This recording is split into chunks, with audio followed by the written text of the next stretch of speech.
All right. Hey guys, this is Ashley with Get Real LOL. Welcome to our hangout. Today I am speaking with Chris from the Real World. Hey everybody. All right. So for anyone who doesn't know Chris, let's have you introduce yourself. Oh, wow, that's a lot of work. Yeah, I'm Chris. I'm from the real world. I grew up in Provo, Utah, Salt Lake City, Utah for a while, Boise, Idaho for a while. And then about a year and a half ago, before I went on to Real World, I moved to New York, and that's where I am now. Awesome. So what made you decide to audition for the Real World, basically? How did that happen? It's actually a funny story. There was a big blizzard in New York, I think the second or third week that I was here.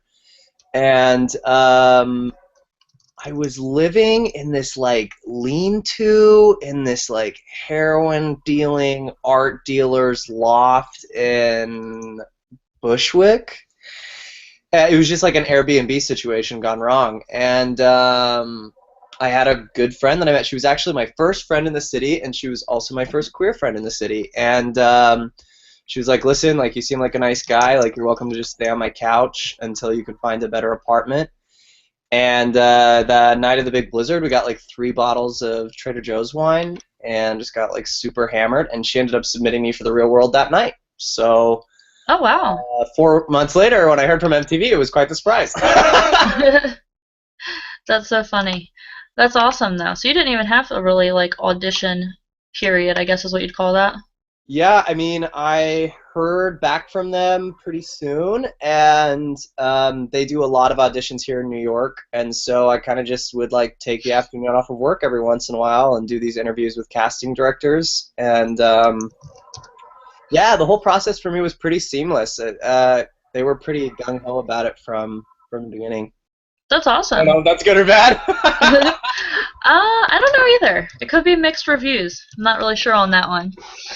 All right, so after you realized you were going to be casted on the Real World, what did you actually know about the show? Because I know you said you've never seen the show, so what were you thinking going into it? I had never seen the show until after being on it. I grew up so traditionally Mormon. I mean, so conservative you couldn't even believe it. And yeah, I remember my family telling me like MTV was like the bane of all evil, or the bane of their existence, like the root of all evil. And Real World was just like so disgusting because it was like rampant with like homosexuality and AIDS and drugs and drinking and teen sex, and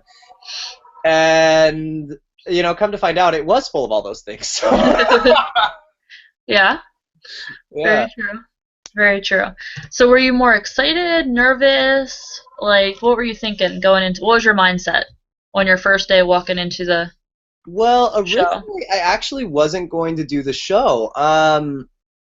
I When it finally kind of started coming down to the wire, I just was like, I don't really know if this is my thing. Like I had this great. I'm a writer here in New York. I had a great job and was seeing somebody, and like the sex was banging, and I was like, do I really want to give this up? And I, spoke to the producers, and they were just really wonderful about, I was like, really the only reason I'd go on this show is to bring awareness to, equality issues with both race and sexual orientation and gender. And I was like, that's the only reason I would do this, because I just experienced so much discrimination while I was still Mormon, and I knew so many other people that did, and they were really great about accommodating that. They were like, you come and you say whatever you want to say, and that's your platform to do so. So that's what I did. Very cool. That's Yeah. awesome. So now, once you found out the theme is what I'm going to call it, of the season, Yeah. go big or go home, what were your thoughts, what were your thoughts then? What did you think your personal mission would have been? Oh, I had no idea. You didn't even know.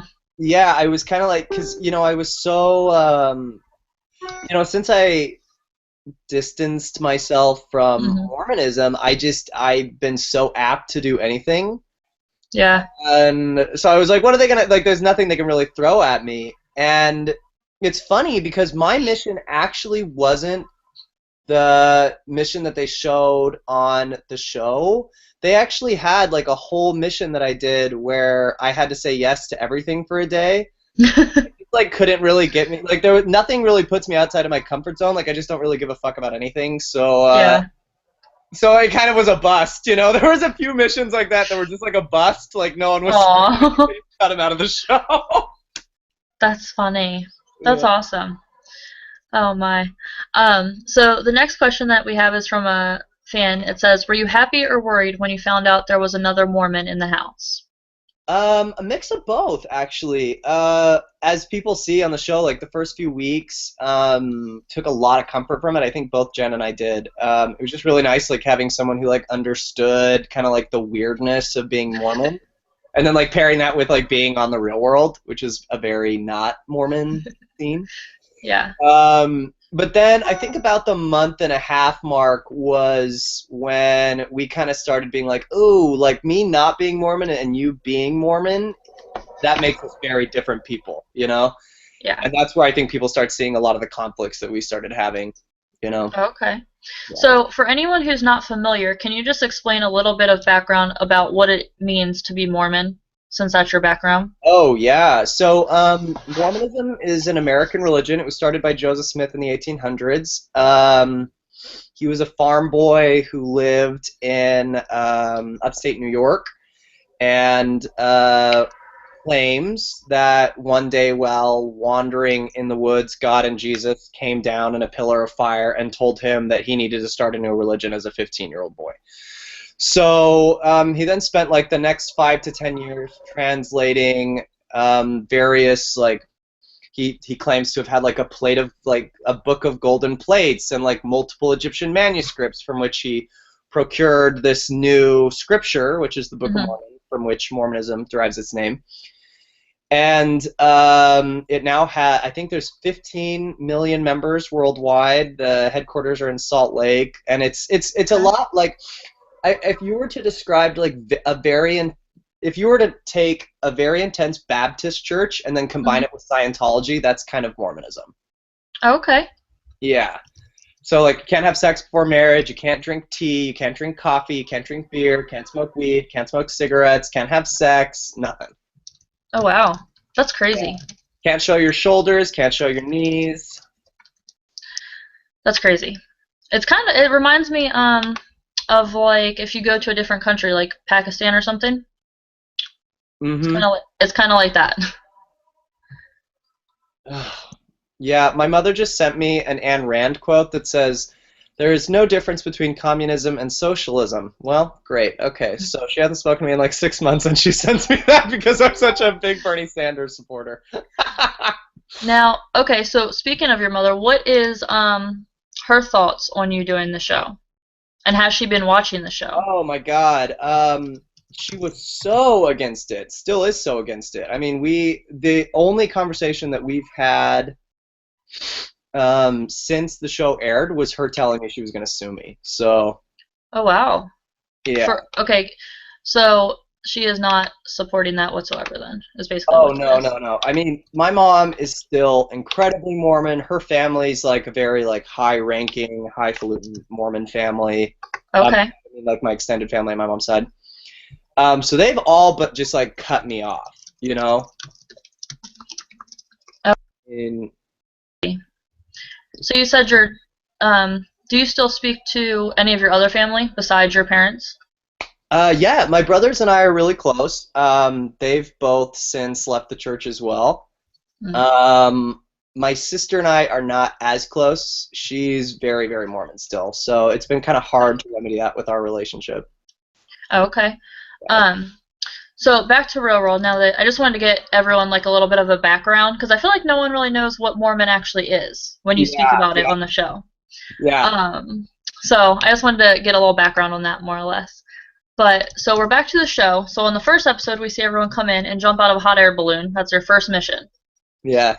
Now you were just like super down for that, which I thought was pretty cool. You didn't seem like you were worried at all. But so we go from that, and then we see your guys' next mission is basically drag. Yes. Okay, so let's talk about that for a minute. Have you ever dressed in drag before? We hear you say you wanted to, but I'm not sure if you ever said you did. Oh God, no. I've never done drag before. Ever, ever, ever. I've never worn a dress. I've never worn makeup like that. Like nothing. Okay. So how Also, fun was that? I just saw a fan question come up that's really important. So Okay. if you can hit that, that would be awesome. Let me see. Oh, I see it. Yep.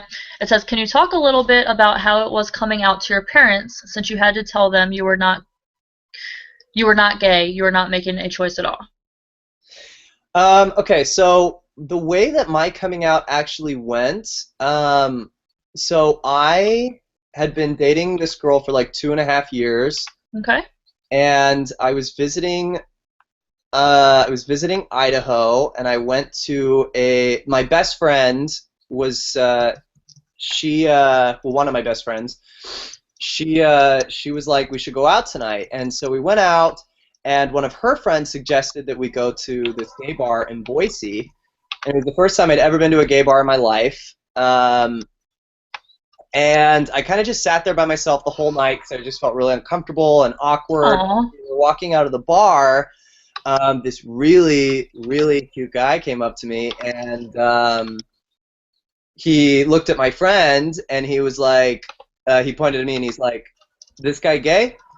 And my friend was like, "No, we're both." At that time, I was like identifying as bisexual, and she's like, "We're both bisexual." And he was like, "No, this boy's gay." And I was like, "Hey, fuck you, man. Like, I don't need this shit." And he's like, "No, no, no, no offense, man. I've just never met a straight boy with that pretty of a smile." And I was like, "All right, I'll sleep with you." And you know, like a few weeks later, we were dating, and he was an amazing, amazing guy. We still talk pretty frequently. He's a good friend of mine now, even after we've broken up. Okay. But the relationship meant so much to me that I was like, I'm not going to hide this from my friends and my family. You know, like I'm not going to pretend Yeah. it's happening because this means so much to me. And so I made an introduction to all my friends, and they received it really well. I've got a really, really supportive group of friends. And That's awesome. then I decided that that was the time to share it with my parents. And it was really hard for both my parents to take. My dad cried, and Aw. I didn't see that. He actually told me this afterwards because I texted them both to tell them because I was embarrassed. But yeah, my dad cried, and he said he spent the whole night just praying that I wouldn't get AIDS. Oh, wow. Dad. And very scary and like very real for anybody who's LGBTQ. You know, like that's a very real Yeah. fear, especially for I think the generation that preceded mine, ours. Yeah. You know, AIDS was a big deal. Like lots of people died, and I think that that's a really Yeah. scary thing for people during like a coming out. You know, especially for parents Mm. of like a man, because that's a very real thing. Yeah. My mom was more just scared that I wasn't going to go to heaven, so that was a very different conversation with her. Oh, that's crazy. I couldn't imagine having to sit down and have that conversation though, Yeah, it was. especially with parents who are very conservative, I guess is what you'd say. Yeah, yeah. It's been a really intense couple of years, you know, because Mm. like I guess just it's a community that they don't understand, and they've never really had to understand. And so to have a son who identifies as queer or pansexual or like whatever label you want to put on it has been, I Yeah. think, a lot for them to deal with. Yeah. Yeah. So someone else says, can you talk about what the letters mean? So they're talking about LGBTQ. I Yeah, guess someone's not yeah, sure. yeah. That's a great question. Yeah. So lesbian, gay, bisexual, transgender, queer. There you go. So that's makes sense. Um, so let's talk about pansexual for a minute because a lot of people have no idea what that means. Yeah. I actually had no idea what that meant until I literally had to Google it when I first heard you say it on the show. I had no idea. um, So, yeah. So really identify. So pansexuality is essentially like it's like the sexuality scapegoat. I mean, you can really. It's like I'm gonna love whoever I want to love. I'm gonna sleep with yeah. whoever I want to love. You know, I don't. As long as like they're a consenting adult, I don't really care. And I really don't. You know, like I don't really care if you're a man, you're a woman, you're transgender, you're transitioning. I don't Yeah, care what your sexuality is. If you can love me and I can love you, then I'm happy, you that is know? good. Now, do you see yourself ever settling down with a man or a woman, or do you not even go there yet? You know, I think that's a question that I get a lot, and I think it's a really unfair question because it makes the assumption that like at 24 I'm supposed to know what I want at 45. And I don't. That's true. You know? That's true. Well, it just depends. Some people see themselves. I feel like it depends on the person. Some people see themselves settling down very young.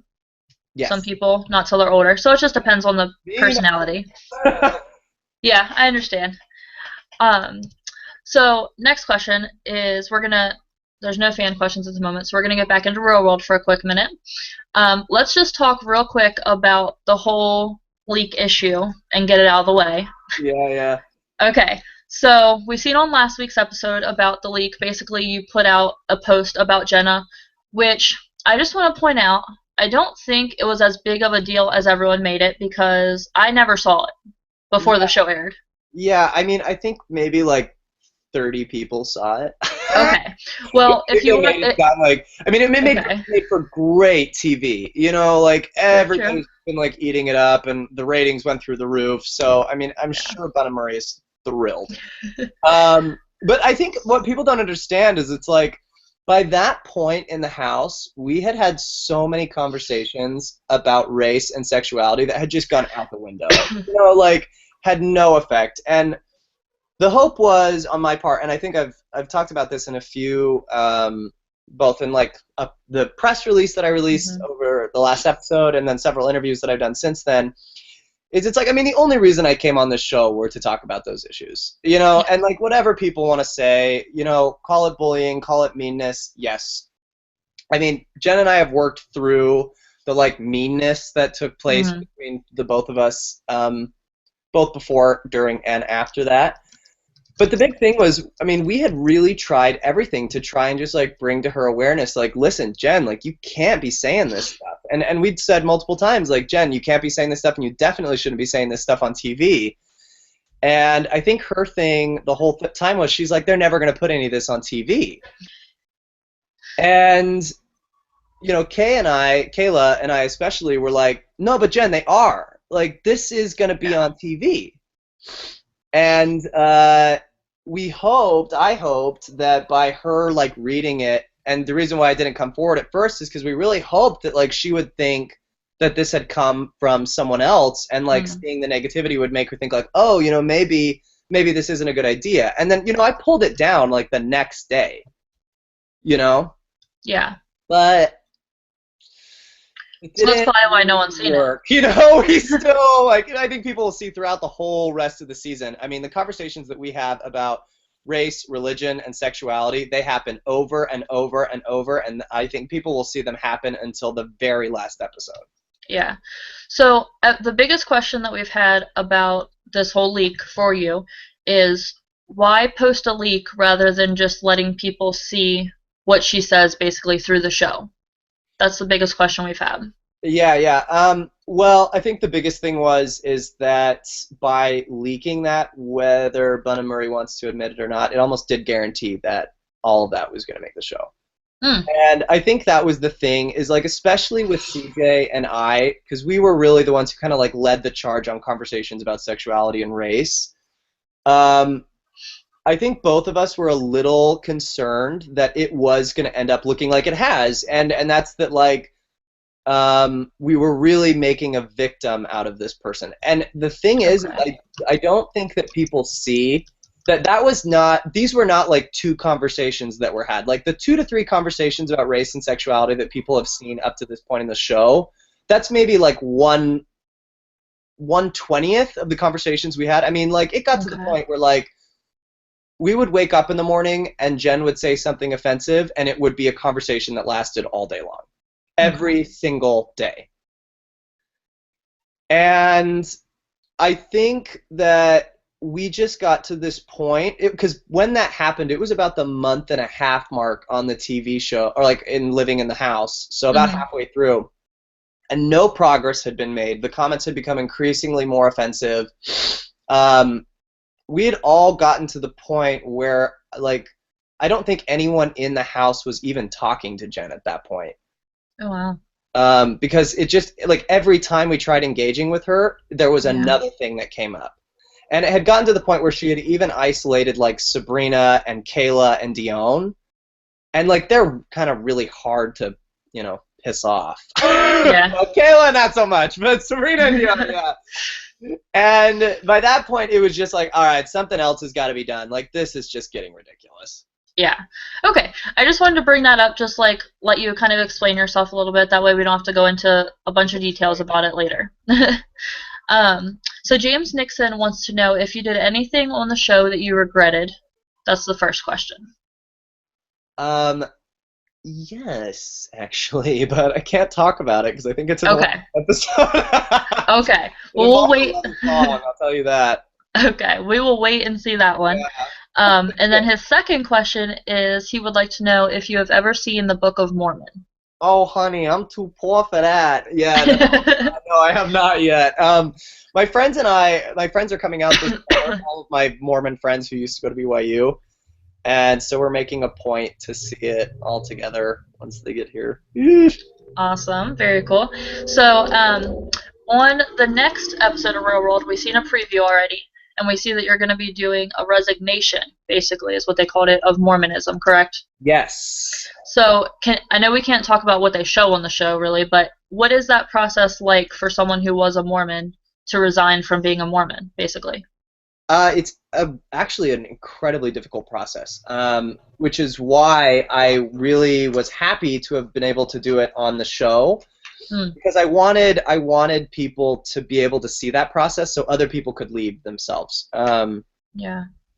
And the way that usually happens is, sorry, I'm like cleaning my vape as we're. You're fine. The way that it usually happens is you have to send in a formal resignation. And then that resignation is processed by the church's leadership. Then the church leadership contacts your local leadership. Your local leadership goes through 2 interviews with you and contacts everyone in your immediate family so that they can then dissuade you from leaving. So you've not only it's just so ridiculous and incredibly expensive and so just not necessary. I mean, I think most people are like adult enough that when they're ready to leave a religion, like they're pretty confident in their decision.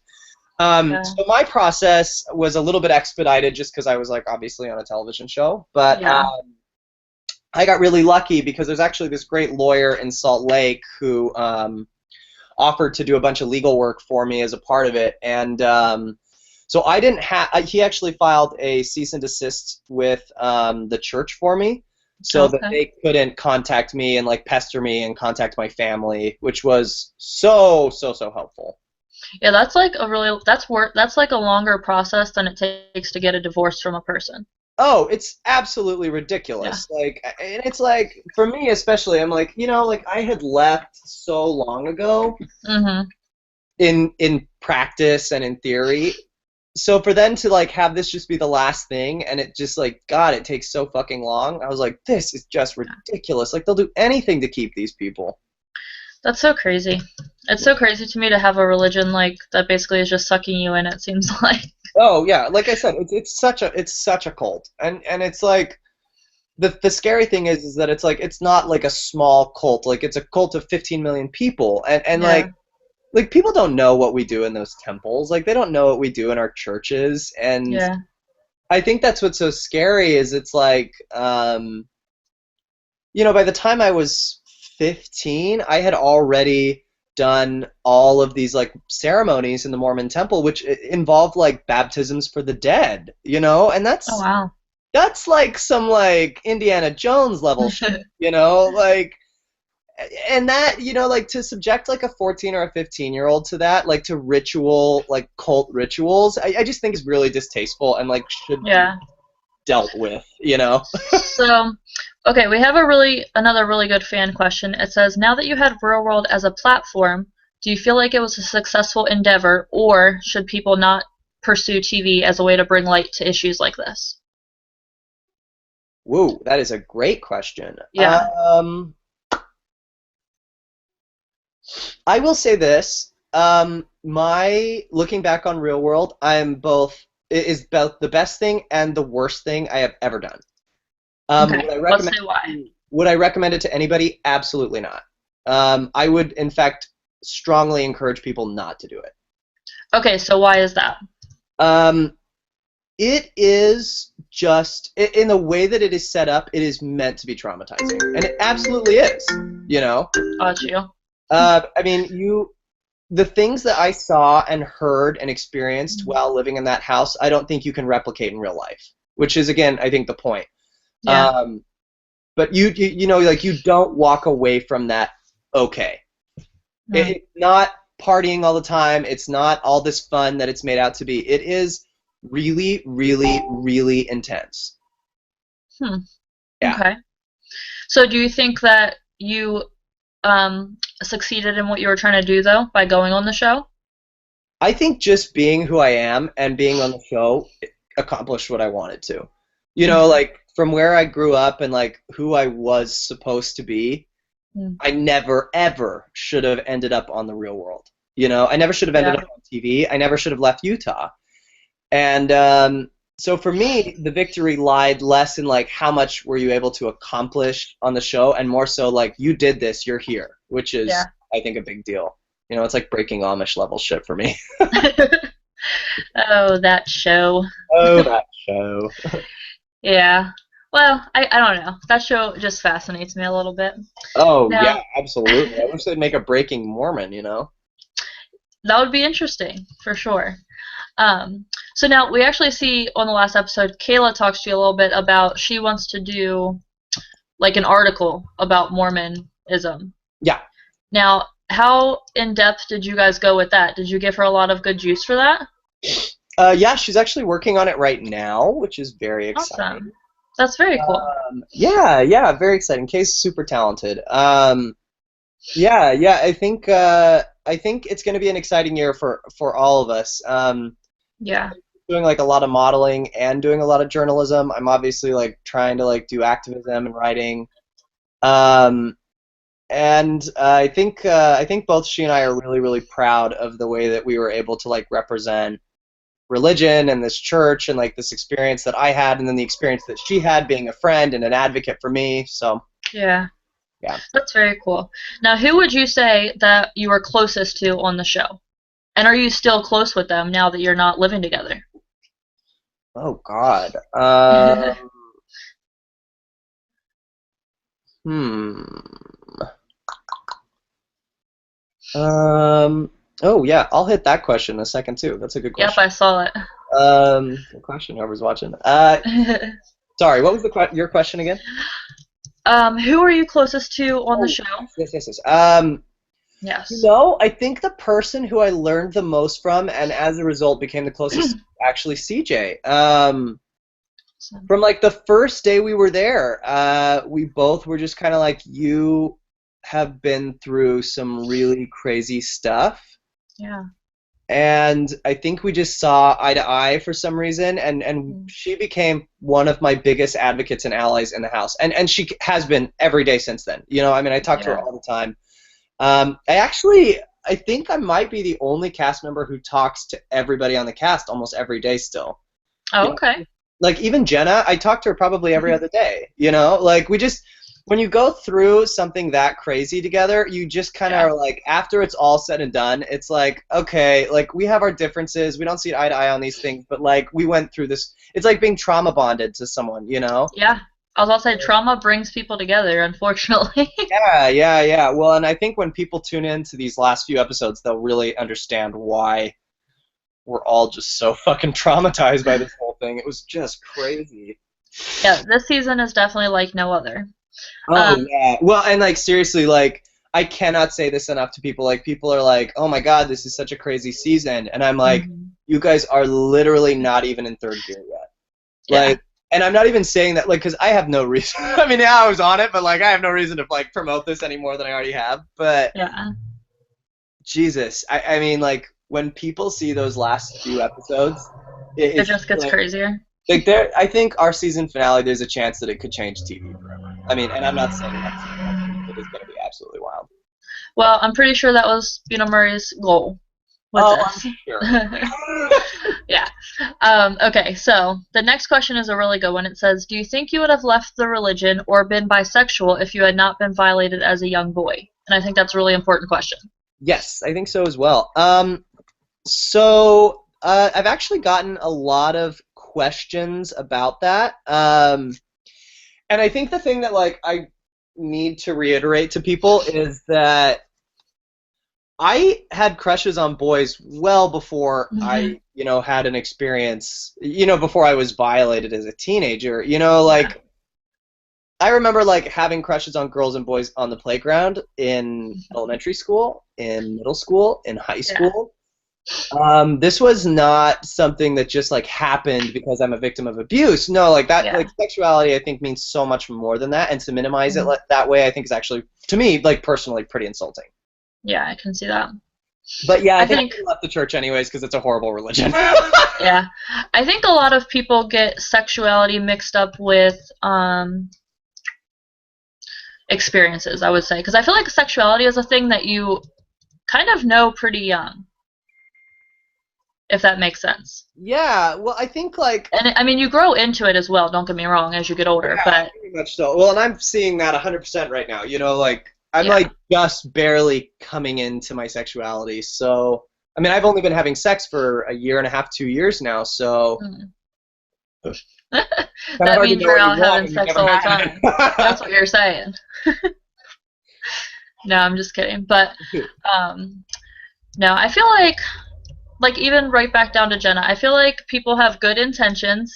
They just go about things wrong. Yeah, I think Jenna and I are like the perfect examples of that. Yeah, I know that sounds terrible. I don't know. I try and I think you do the same thing. I think you try and bring out the best in people. Yeah, I do. Yeah. So.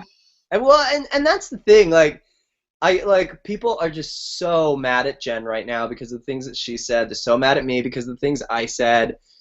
And, like we compare notes and we're like, God, even with the things that we said and did to each other, about each other, whatever, like, does it really warrant being told that we should kill each other, ourselves, or be killed? Like that seems a little extreme, Yeah. Like, she's a person, I'm a person. We are cool with each other, so like, please, everybody, chill the fuck out. I think the issue, one of the issues with reality TV and their fans or haters is that they feel like they can just judge whoever is on reality TV because they put themselves up for that.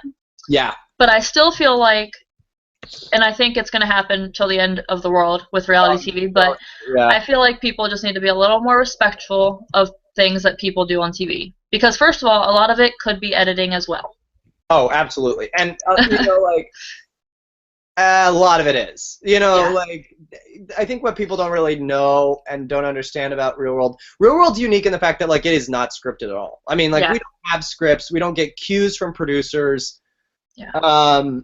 But it's a reality show, Exactly. Like, it's not in order. It's not, like, chronological. So. Well, and the Real World is kind of made to make people look stupid a little bit because the premises is going out and partying and getting drunk and doing stupid things. Yeah, if you can find one person on the show who walks away looking truly great, like, go for it. Like, it doesn't happen.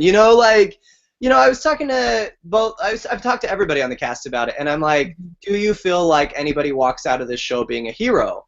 No. And the answer is absolutely not. Yeah. Yeah. No matter how likable you are, there's always going to be someone who can find a flaw in what you do on that show. Yes. Yeah. So speaking of that, let's talk about for a minute. We had one more question come through about the leak real quick. Did everyone else in the house know that it was you before Jenna did?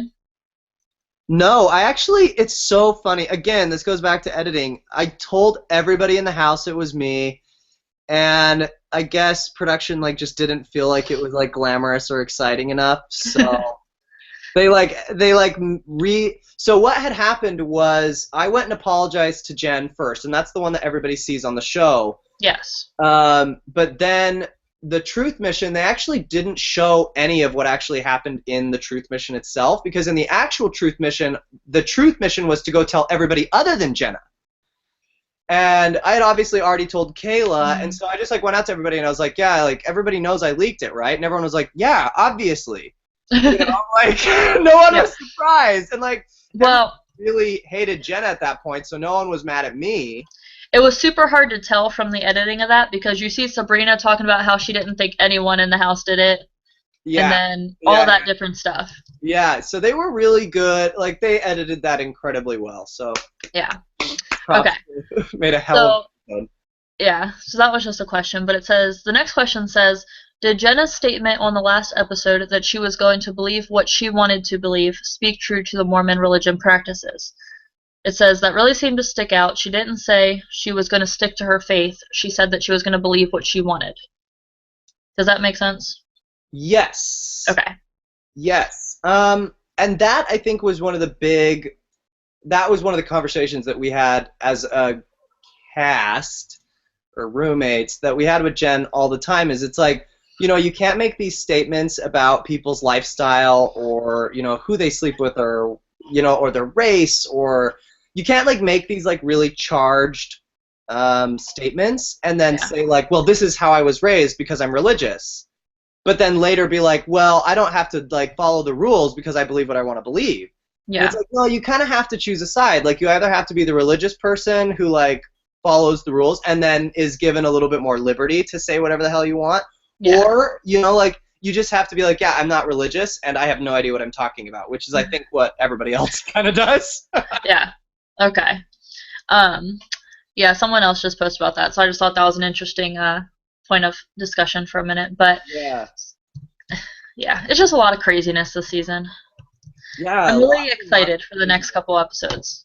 Yeah, well, and like that's the thing. Like, I think with the show kind of wrapping up and everything. I mean, obviously, that's I think the biggest bummer is like, you know, Jen has been working so hard to just like, you know, understand the world better. Yeah. And I can attest to that because like, you know, she asked me at the end of the show, you know, like I need someone to help me, like I need to be taught this. Yeah. And so that's a conversation that we have all the time. And I think, you know, it took the whole show for me to understand that and for her to ask that, which is like a huge bummer because I feel like if we could have had that conversation while living together, it would have solved so many problems.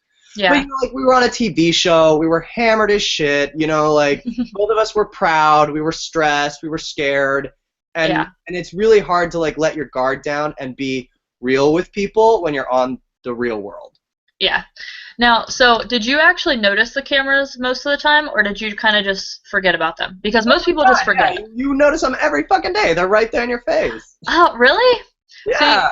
See, CJ told me the opposite. She said she always just forgot about the cameras. Like, you literally see her taking a shit on the toilet, wiping her ass right in front of the camera one day. Yeah, I mean, I don't know. I was also probably, like, the most sober roommate in the house, so...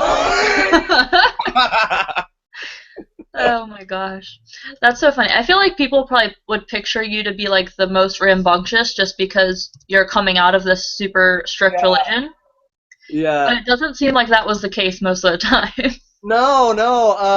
I think it had less to do with my religion and more to do with the fact that like I was working a 9-to-5 job. Oh, okay. Right before I went on the show. So now, did you continue work? Well, no, you couldn't continue working while you're on the show. No, I actually worked as a writer at Downtown Podcast while I was there. Yeah, so that was great. I got to keep writing the entire time I was on the show. Now, did everyone work this season? Like in past seasons, we see everyone working, but then we see Dion over here panhandle. No, Kayla, CJ, and I all worked. Okay. Can't tell you what CJ's job was, although I don't even know if it's going to be on the show. But yeah, I understand. Kayla worked as like a production assistant, and then I worked as a writer, and obviously blah blah blah. Yeah. Okay. Yeah. Well, that's very cool. Great experience for both of us. It was awesome. So now someone wants to know: would you ever go on the challenge? I know you probably don't watch that, but That's so funny because I actually, up until recently, my answer has always been like, no, I would never do reality TV again. you want to do it. Um, I know you do. yeah, but like after like meeting different castmates from different seasons and like especially after our season because it was pretty much like a mini challenge. Yeah. Hell yeah. Hell fucking yeah. I think it would be Yes. so much fun. Yeah, the challenge is a pretty awesome experience, I feel like. Like who did you meet that was your favorite from the show then? Since you just said you met Oh, some like people. old cast members? Yeah. I think the person who I've enjoyed talking to the most is actually probably Nicole from. Last season? Yeah, she's wonderful. She's really, really great. You're talking about Nicole Ramos, right? No, Nicole Zanata. Oh, okay. So Yeah. she's from Skeletons. Yeah. Yeah. I was thinking of the challenge cast. That's why I was like in my head. Um, but I like her too. Yeah, She's so sweet. she's wonderful. Like I think like within a week after we got off, both her and Violetta like had hit me up and were like, "Yo, if you ever need Okay. anything, let me know." So they've both been awesome. I love V. She's so Oh. Yeah, I like them both as well. I had Violetta on here like months ago, and then I had Nicole like when her season was on. But I love that all the MTV people kind of stick together for the most part. yeah. Well, we have to. It's like everyone against us. So. No, that is not true. Not even true. Um, okay, so next question is, what was your favorite challenge that we've seen so far on the show? Oh, my favorite challenge period was the flying one. I've wanted to fly since I was a kid. It was Yeah. just amazing. Yeah. Okay, can we talk about how funny it looks when everyone just passes out up there, though? Yeah. I thought that was the best part of that flying session, I'm not gonna lie. Oh, and I comped too. I mean, my like blood pressure is just shit as is. So. Well, it was really like you woke up and you looked like you were dying. I was like, oh Oh my yeah, it's gosh. terrifying. Well, you like don't realize where you are when you come out of it, so you're like, ah, and like you just freak the fuck out. It's so scary. No, I don't think though. Jenna did not pass out. It didn't look like. No, Jenna's actually a trained fighter pilot, Oh wow. or not fighter pilot, but she's a trained pilot. Yeah, she like, Oh. yeah, and they didn't even show that. I was like, the fuck, that's No, so cool. Yeah. I knew that she said she had always wanted to fly, but I didn't know if she actually did. Yeah, she's a trained pilot. So I'm not sure who posted this little it's not a question, but it just says, "Will you come to Austin and live with me?" LOL. Just kidding. I love you. So whoever that is, you're One awesome. of my best friends is from Austin, so yeah, hell yeah. Oh, maybe that's who it is. Maybe that's her Probably friend not. She posting. lives in Utah now, and she's moving to Russia Oh, in 2 weeks, so so probably not. yeah, probably not. That's awesome. So what has life been in New York City for you? Have you been loving Hi, it? Ashley. Hi. Oh, there you go. That was What has life been oh like post real world? yeah.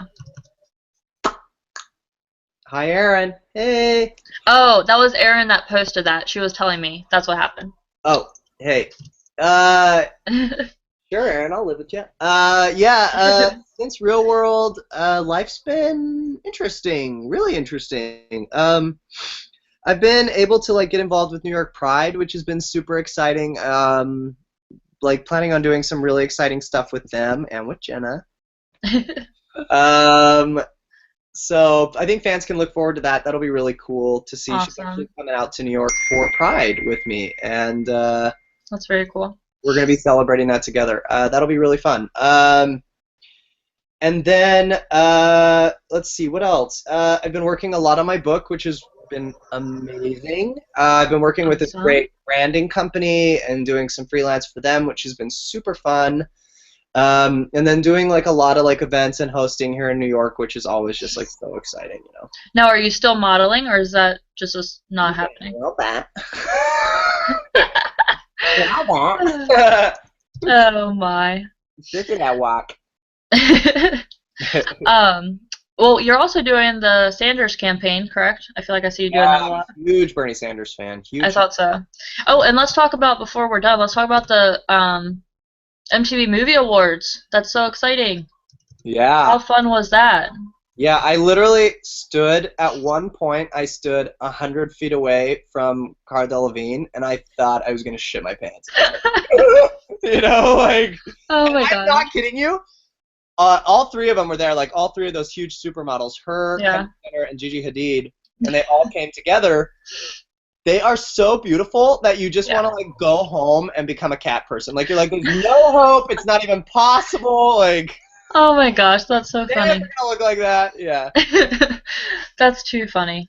That's Yeah. a pretty cool experience, though. Oh, Oh, somebody said tell tattooing. us. All Yeah. right. Who said that one? Okay. I want to see a name. I don't know who said that. Let's see. So Aaron said Hi, that. Aaron again. Okay. Tattoos. This one. Okay. All of them. So I got this one right before I went to Vegas. 777. Like obviously, I had them designed like A slot machine. yeah, like slot machines. But 777 is actually a holy number. It's the opposite of 666. So Oh, okay. I got it because it's, you know, I'm like transitioning out of religion, so I'm just embracing religious symbolism all at once. And then let's see here. This is a bracket. It represents words that go on set. I actually got that with my ex-girlfriend. Oh my goodness. It's Yeah. better than a name. Better than a name. This circle, so a circle is a hole, but I got a line through it because I wanted to represent, I am whole, but I am fragmented, and there can still be wholeness in fragmentation. Very cool. Yes, and then this is just chromosomes. I actually got that when they passed SCOTUS at Pride this last year. And it's just an X chromosome and a Y chromosome. I'm pretty sure, I just want to point out, I'm pretty sure Erin is just trying to talk about tattoos because she wants you to take your shirt off because you have one on their back or something nice somewhere. All right, Erin. Jesus Christ. I'm telling you, that's what the point was. I know it. Oh, there we go. Earrings. Okay, Oh my so this one says Socle de Mont. It's actually French for base of the world. That's a Manzoni piece. And this is a road to follow and a rod to hold on to. Awesome. And I got a little cross up here on my neck. Oh, nice. Too many tattoos. No, I'm just kidding. No, your tattoos are all just like small though, so I had to like look really close to see. Yeah, I've got lots of BBs, lots of little ones. Yeah. Hey, that makes it better though. It probably doesn't hurt as bad because you're not sitting there. They're harder to look for, you know. Oh my gosh. Okay, so anything else? First of all, what would you say to all your fans, supporters, haters, anyone? To my haters, I mean, I know you're all from the South, so I don't really need to worry about you anyways. Oh my. The country's been irrelevant for a long time. All my friends in the South, you have got to be some of the smartest, bravest, toughest people because you don't have to talk into Jenna about just like the kind of indoctrination and learning that goes on there and like how hard it's been for her to just like learn outside of that. I think there's some really amazing people in the South, and I didn't know that before the show, so just assumed I was a Trump supporter. To my fans, though, who I consider my friends more than anything else, I mean, I say this all the time. I like joke around with the castmates. Like, my fans have the highest vocabulary of anybody's fans, you know, and I think that's awesome, you know. Like, I love the fact that like my fans, they are smart, they are well-read, they are defenders, they are advocates. Just like some of the most beautiful, inspiring people I've ever been able to become in contact with, and I never would have if not for the show. So, to my friends, my fans, you're awesome. I love your support, and I appreciate everything you do. But really, just keep doing you because, like, you guys seriously make it. You guys are amazing. Awesome. All right, so it's just about that time. So I just want to say thank you so much for coming and chatting with us. You're welcome. And do you want to shout out your Twitter handle real quick?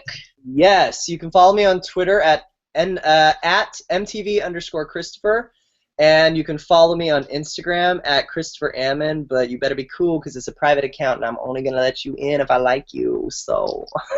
Your Instagram is private? Hell, fucking yeah. What the heck is wrong with you? Still a person. You're on reality TV. You don't count as a person anymore. Yeah, well, that's what everyone's trying to convince me.